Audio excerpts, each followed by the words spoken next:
back to my channel Fire Pro Abhinav. So today I will be discussing about an interesting topic and that will be in relation to the stages of the fire. See, मेरे पुराने videos में आप लोग ने शायद देखा भी होगा जहाँ पे मैंने different basics of fire and safety के ऊपर मैंने पॉइंट पे बात किया था, जहाँ पे classes of the fire, then the types of fire extinguishers, then the new innovations in the fire and safety devices, ऐसा करके कुछ वीडियोस मैंने बनाया था. अगर आप लोग ने अभी तक नहीं देखा, you can check into my channel itself. Okay, लेकिन आज जो मैं बात करूँगा ना, that will be the part of the stages of the fire. ये क्यों ज़रूरी है? क्योंकि अगर ये स्टेज अगर हम लोग जान लेना, so we can also help the expertise team to tackle the fire in a perfect scenario. So वही चीज़ को अगर हम लोग बेसिक रूल से, अगर not only for helping the expertise teams and all, अगर हम खुद भी जान लेना तो हम भी कभी किसी को हेल्प कर सकते हैं. तो इसीलिए ये जानना ज़रूरी है. So the first thing, as per the International Fire Service Training Association के हिसाब से, जहाँ पे स्टैंडर्ड माना गया है स्टेजेस ऑफ फायर का 4. ओके, सबसे पहला stage that is called the incipient stage. Incipient stage इसको बोला गया है. इंसिपेंट स्टेज उसको बोलते हैं जहाँ पे द कंबशन टेक्स प्लेस, माने फायर लगना शुरू हुआ है. पता है फायर कैसे शुरू होता है? With the chemical reactions between the 3 elements that is called heat, oxygen and fuel. तीनों चीज जब एक साथ मिल जाता है, that is called the fire generally takes place, fire the ignition takes place. लेकिन वही स्टेज पे अगर हम फायर को पकड़ लेना और उसको अगर हम लोग सप्रेस कर दें, तो क्या होता है ना, वो growth stage, the second stage जिसको ग्रोथ बोला गया है, तो वो स्टेज तक पहुंचता ही नहीं है. लेकिन अगर तभी हम उसमें फेल हो जाते हैं, अगर उसको हम लोग पकड़ नहीं पाते, तो generally the second stage takes place, that is called the growth stage.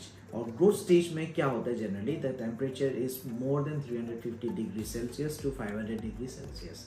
सो वहीं पे हमारा क्या होता है, वहाँ पे जो fire load as per the building, okay, fire load और ऑक्सीजन फ्यूल का तरह काम करता है वहाँ पे. क्योंकि क्या होता है, वहाँ पे जो भी कंबस्टिबल मटेरियल्स हैं, तो वहाँ पे फायर तो ऑलरेडी पकड़ चुका है, क्योंकि इंसिपेंट स्टेज के बाद ग्रोथ स्टेज उसको पहुँच गया है. तो वो ग्रोथ स्टेज में क्या था, वो फायर लोड के हिसाब से जो भी कंबस्टिबल मटेरियल्स के बगल में थे, तो वो वहाँ पे आग पकड़ लिया. तो जिसके वजह से ना वहाँ पे ऑक्सीजन तो ऑलरेडी प्रोड्यूस रहता ही है एनवायरनमेंट पे, तो जिसकी वजह से उसको फ्यूल मिलता है उस आग को, तो कंटिन्यूसली वो फैलते जाता है.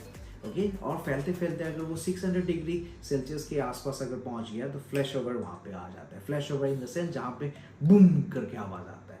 तो वो क्या होता है ना, वो बहुत डेंजरस है, specially for the fire fighters या जो भी इंसान उसके पास में रहता है ना, तो उसमें खतरा रहता है, किसी का जान भी जा सकता है.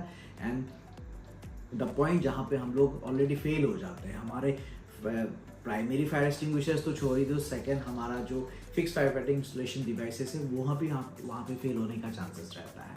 सो उसके बाद हमारा जो नेक्स्ट स्टेज आता है, okay, that is called the fully developed.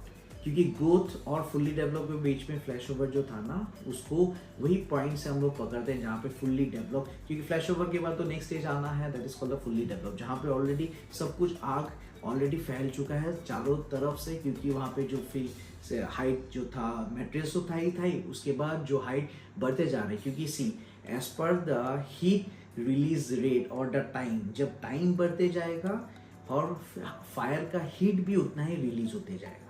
तो ये दोनों अल्टीमेटली आप ऐसा करके देख सकते हो कि यहाँ पे जो ग्राफिकल प्रेजेंटेशन है, वहाँ पे आप देख के आपको पता चल भी रहा होगा, जैसे ही वहाँ पे इंसिपेंट स्टेज के बाद ग्रोथ आ रहा है, ग्रोथ के बाद फुल्ली डेवलप आ रहा है, तो जहाँ पे ultimately temperature is more than 900 degree to 1000 degree Celsius, वहाँ तक पहुँच जाता है, that is called fully develop. वहाँ पे आग ऑलरेडी फैल चुका है, सबको पकड़ लिया है आग ने अल्टीमेटली, और उस बिल्डिंग में सारा जल रहा है.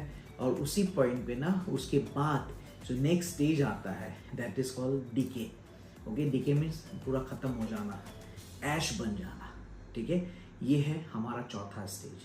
और उसमें ही खतरा क्यों रहता है चौथा स्टेज में? क्योंकि उसके बाद अगर वहाँ पे वो लॉन्गेस्ट टाइम है, जहाँ पे उस स्टेज पे ना वो सबसे लंबा चलता है और साथ ही साथ सब कुछ खत्म हो जाता है. लेकिन उसमें और भी फिर खतरा इसीलिए रहता है, तभी अगर फिर से उसे हवा मिले, फिर से रीइग्नाइट होने का चांसेस रहता है. और नियर बाय अगर कुछ भी कंबस्टिबल मटेरियल और भी मिल गया, फिर से आप स्टार्ट होने का चांसेस वहाँ पे रहता है. सो बैकड्रॉप भी जिसे बोलते हैं.